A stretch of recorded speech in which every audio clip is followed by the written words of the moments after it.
Welcome to the Special Forces in World War II YouTube channel created by the Special Forces in World War II team.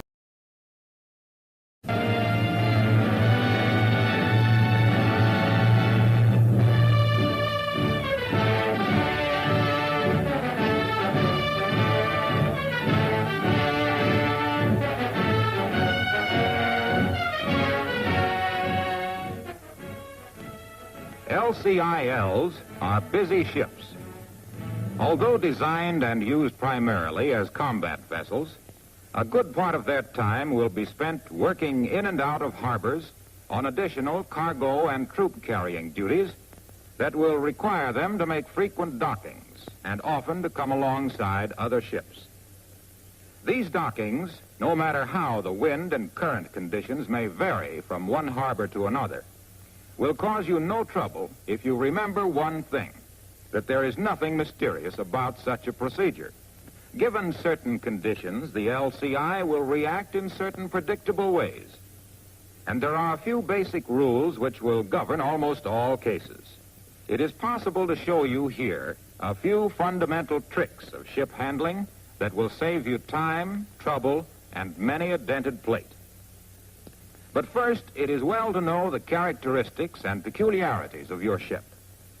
For one thing, because of her shallow draft and high freeboard, the LCI will tend to react more sensitively to the wind than to the current. With no power on, or with sternway on, the bow of the ship, being of considerably shallower draft than the stern, will be the first to fall off and turn with the wind. Thus, she attempts to streamline herself by backing into the wind. These things must be kept in mind when maneuvering for a beaching, a docking, or to come alongside. The reason for this is seen more clearly by this view of the ship in dry dock. Notice how much freeboard there is at the bow. Here, the ship stands over 15 feet above dead water level, but the draft is only 2 feet 6 inches. While at the stern, there is a draft of over 5 feet and very little freeboard. The three large skegs, whose primary purpose is to protect the screws, also have the effect of a fixed rudder. As their combined area is so much greater than that of the rudder, they also tend to make the rudder ineffective when the ship is backing down. The most important thing to remember for good ship handling, however, is the proper use of your lines. The 4 lines commonly used to bring the LCI alongside are numbered from fore to aft. Number 1 is the bow line, which is led through the chock just abaft gun 1 when docking and secured forward of the bow. Number 2 line is just forward of the deck house, in this case secured on the dock aft of its position on the ship. The 3 line, located on the gun deck alongside the pilot house, and here secured on the dock forward of its position on the ship. And number 4, the stern line. At least 3 men should man each line, and a man should be stationed at the stern winch so that the 4 line can be brought in on the stern winch gypsy head if necessary. These lines are the primary factor in coming alongside or clearing a dock or another ship. The ship's engines are secondary factors and should be used mainly to work the ship against these lines, forcing her in and out as desired. We'll take up docking first, as that is the most frequent maneuver you'll be performing. Dockings can be either good, bad, or destructive. To make a good one, you should start by being sure that your ship is in readiness. In order to ensure teamwork between the line handlers and the engine and rudder movements, the captain should tell the executive officer and the bosun's mate how he intends to bring his ship alongside. Under the exec's supervision, the bosun's mate sees that the special sea detail is set, that the 4 fenders are put out at the proper places, and that all lines are prepared in a neat, orderly, and seaman-like fashion so that they may be paid out rapidly without fouling. There should also be 2 heaving lines for each, so that in case the first throw falls short, a second can quickly be heaved. If there's a ship docked nearby, it should be called to request men on the dock to handle the lines. Next, the wind and drift should be determined. The wind can be calculated by checking any stationary flag, such as the ensign of another docked ship. Drift can be calculated several ways. If there's a buoy nearby, you can see if the current is strong enough to register, and if so, which way the water piles up against the buoy, and how the wake streams out behind it. If no buoys or stationary objects are visible, pick the spot where you want to land, tell the helmsman to steady on it, and then note whether he has to put on rudder to remain steadied on his objective. By noting the degrees on the rudder angle indicator, the captain can judge the rate of drift. A third way is to head for a spot and tell the helmsman to steady on his compass course. By watching this spot, using number 1 gun or the foremast as a sight, you'll be able to tell if the ship remains steady or if she is being set on or off. To prevent possible misunderstandings, it is important to conform to standard phraseology in giving steering or engine orders. It should be insisted on that all hands follow the prescribed procedure in repeating all orders from the con. If the dock is clear, the problem is relatively simple. If, however, there are other ships docked there, you'll have to figure your approach accordingly. With these factors in mind, the approach is made. It should, whenever possible, be started at least 5 lengths away and at an angle of from 10 to 15 degrees. In bringing an LCI alongside the dock, the major difference between it and any other class ship is that its screws are well protected and the ship is more rugged at the stern than at the bow, where the ramps or bow doors can easily be damaged by collision. Therefore, where most classes of ships are cautious with their sterns and place their bows in a position to take the consequences of any mistake in judgment, it is better to reverse that procedure with the LCI and keep your bow clear of any possible collision.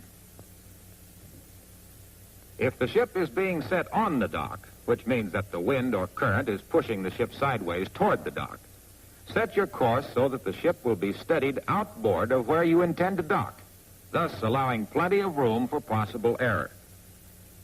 The approach should be made at minimum speed. Usually 1/3 speed on the inboard engine will be sufficient to preserve way and prevent the bow from being swung in toward the dock by the wind. When within about a ship's length of the docking space, turn the bow out, using whatever rudder is necessary to effect this. 10 degrees will normally be enough. As soon as the ship responds to the rudder, back your engines, remembering that more power is needed to back down than to go forward. Just before the ship has lost all headway, stop all engines. The timing of this is important, as you don't want the ship to gather sternway. With the ship dead in the water and parallel to the dock, all lines are put over on order as soon as possible. And here's why you don't want any way on. If you had headway and the one line took a strain, it would snap the bow in hard against the dock. The same thing would happen to your stern if you had sternway and put a strain on the foreline. If the drift is strong enough, the ship may then be breasted in simply by taking in the slack on the one line and foreline to keep the ship in place and letting the drift set it on the dock. In this case, no strain is put on any of the lines.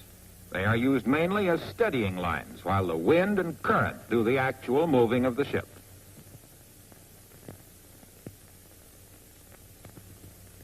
If the ship is being set off the dock, the ship's head should be pointed well into the pier, as the wind will set her off the pier by the time she reaches her docking space. The ship's engines may be stopped several lengths away from the pier, and the ship allowed to coast in until it's time to back down. Her bow will be swung out by the force of the wind without any help from the rudder. With the 1 and 4 lines fast and the ship either sitting still or being set off the dock, here is where seaman-like ship handling pays off. To horse the ship alongside, lines can be used much more efficiently and effectively than radical engine or rudder maneuvers. The basic procedure for the use of lines is to cross the 2 and 3 lines, running the 2 line well aft and the 3 line well forward.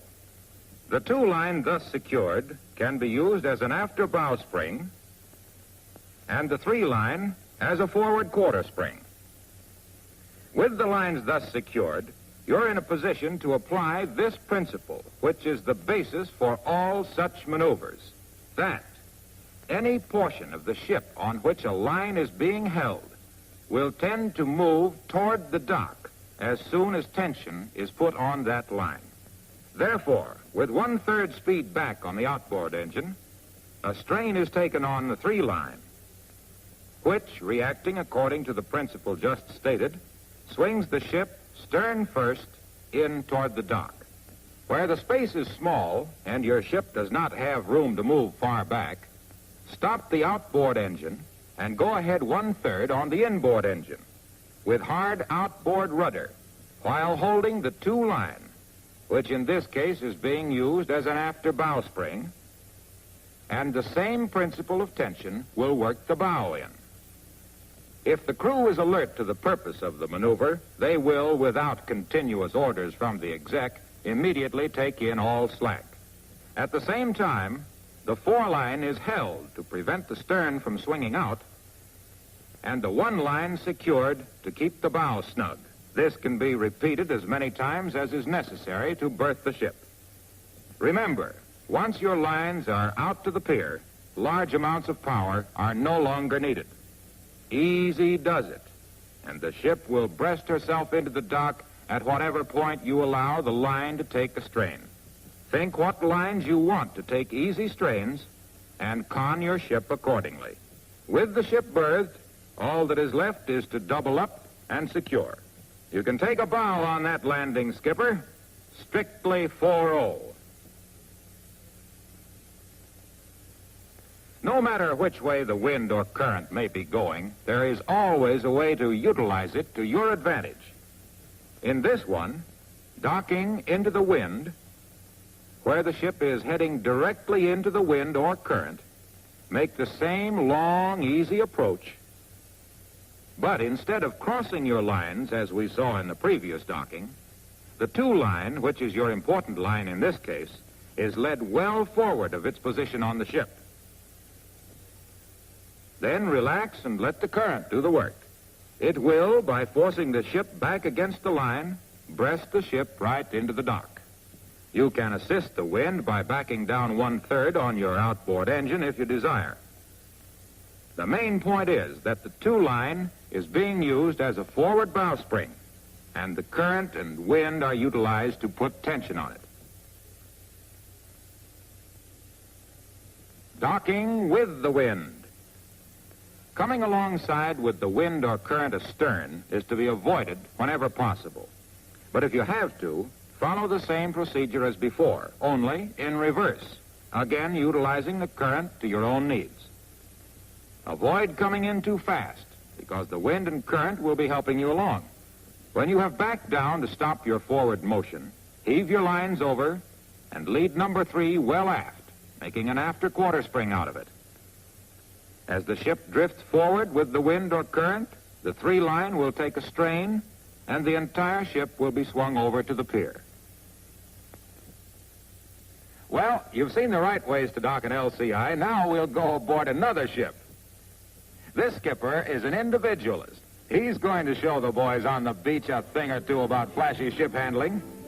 Long, easy approaches may be all right for some captains, but he is strictly a bringer-in-fast, kicker-around-hard man. If you can do it with a Jeep, you can do it with an LCI, is his motto. The snafu is not exactly a taut ship. Even Cookie doesn't know which way the wind's blowing. Meanwhile, the dock is rapidly growing nearer. He's not going to get that line over this trip.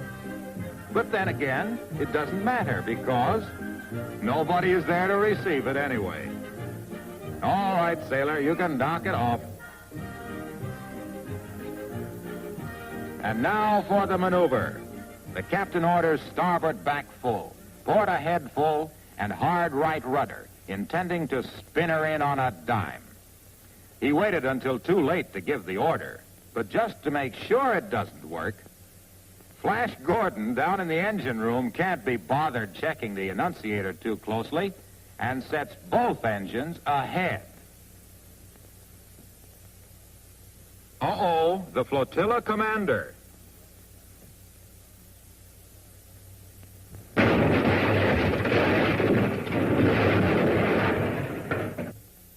And the good ship Snafu will not be with us for a while.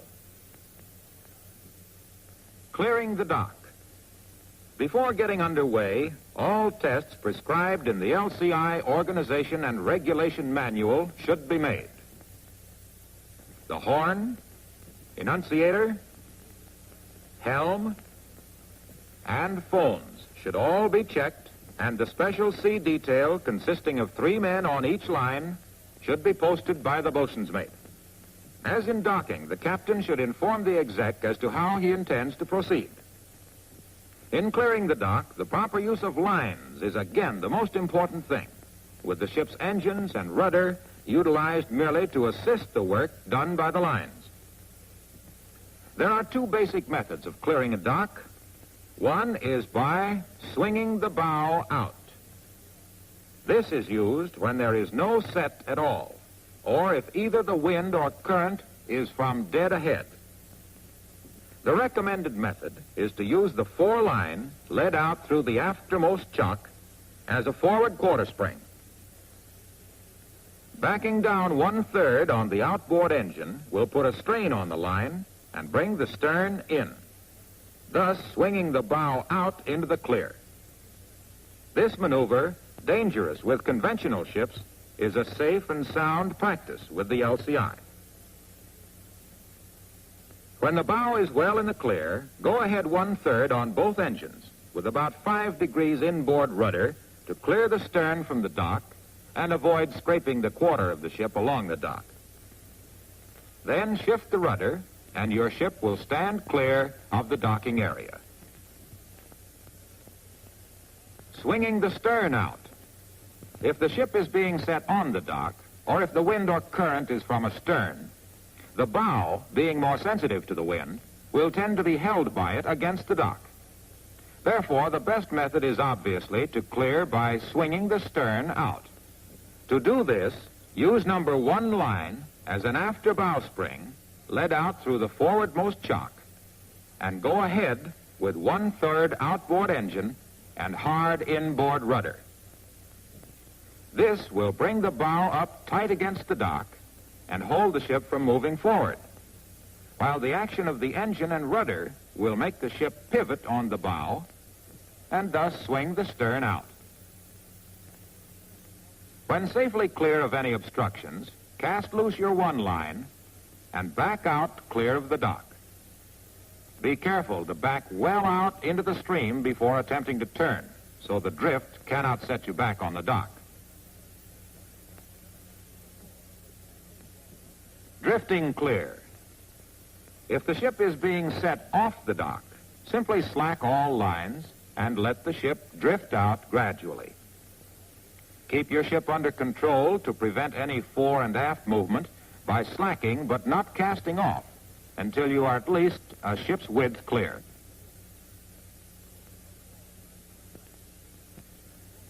There is, of course, one other way to get clear of a dock. You guessed it, the wrong way. Out of hack, the skipper is back on duty and raring to go.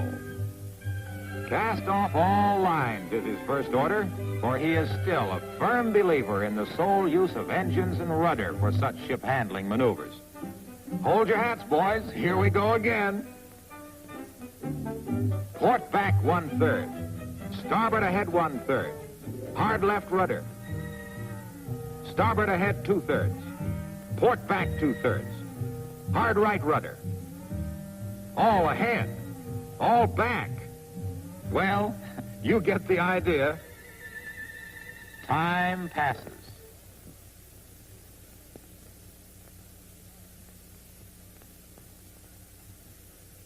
And the USS Snafu once again lives up to her name.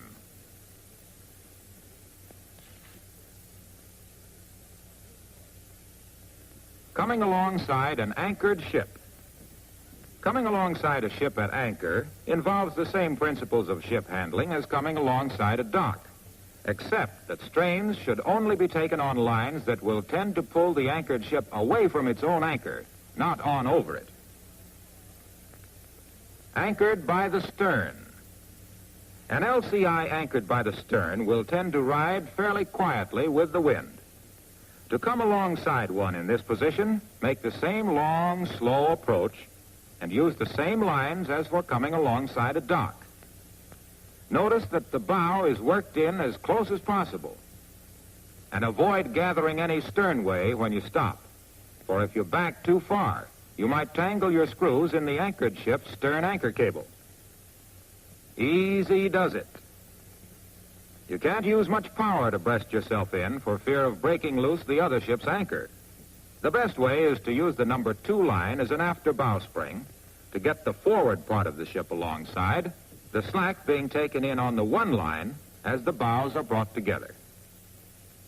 The stern is brought alongside by putting the 4 line on the stern winch gypsy head and heaving around on it.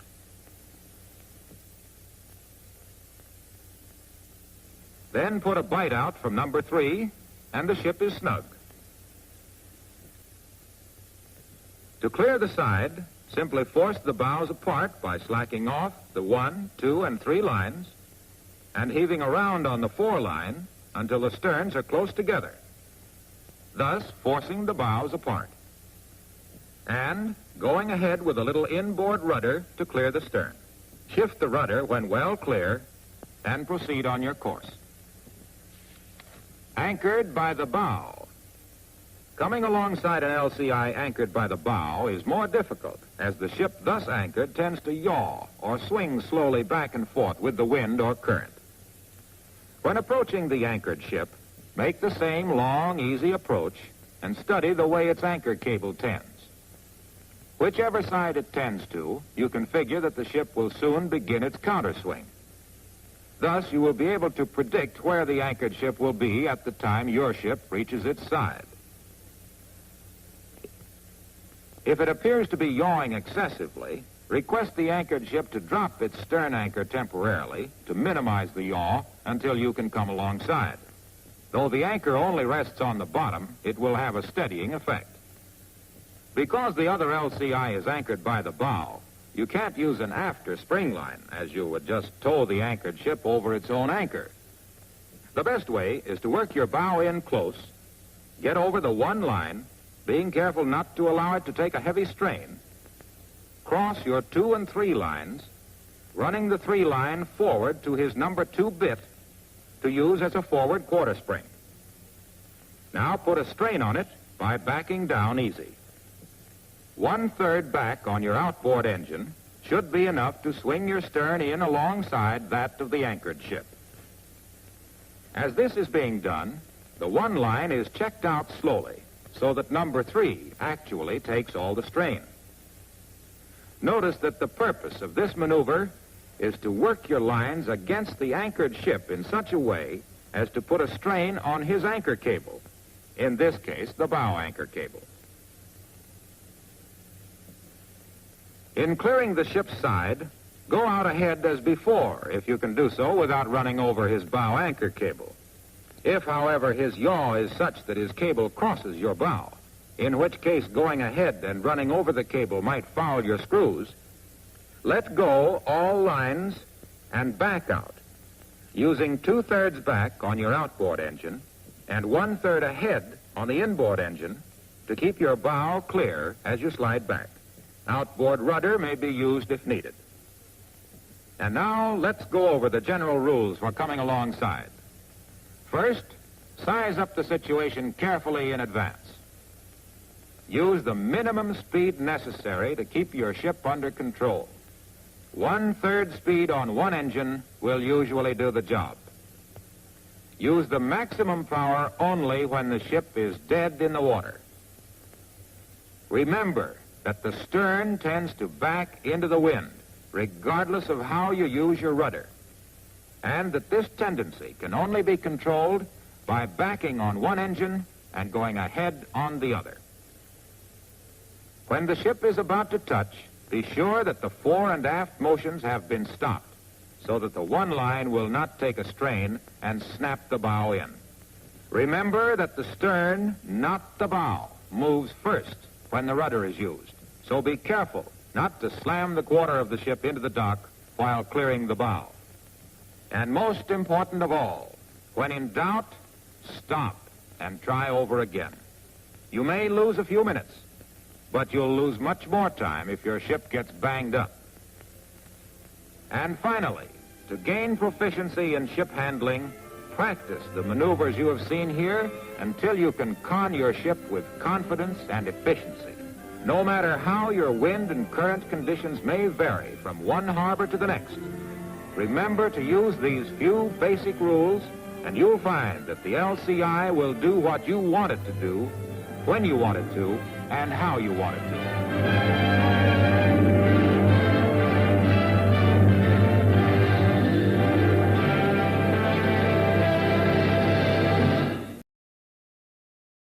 Thank you for watching the Special Forces in World War II YouTube channel, an unwavering digital fortress committed to preserving the history of elite and specialized units in World War II. Our mission is clear: to provide a comprehensive view of the elite units and formations that played pivotal roles in the Second World War. This extensive dossier includes their frontline battles, innovative weaponry, strategic maneuvers, and the brave soldiers who faced the crucible of combat. The World War II SOF Virtual Museum is our dynamic field operation, continually uncovering layers of historical knowledge. We also maintain outposts on Facebook, Instagram, and YouTube to enhance our information dissemination. If you possess relevant intelligence to support our mission, don't hesitate to share it with us. Your contributions will be prominently featured in our operational archives. For those willing to provide substantial support, visit our Patreon forward base and enlist. Your backing is crucial to sustaining our mission. Together, let's carry forth this legacy.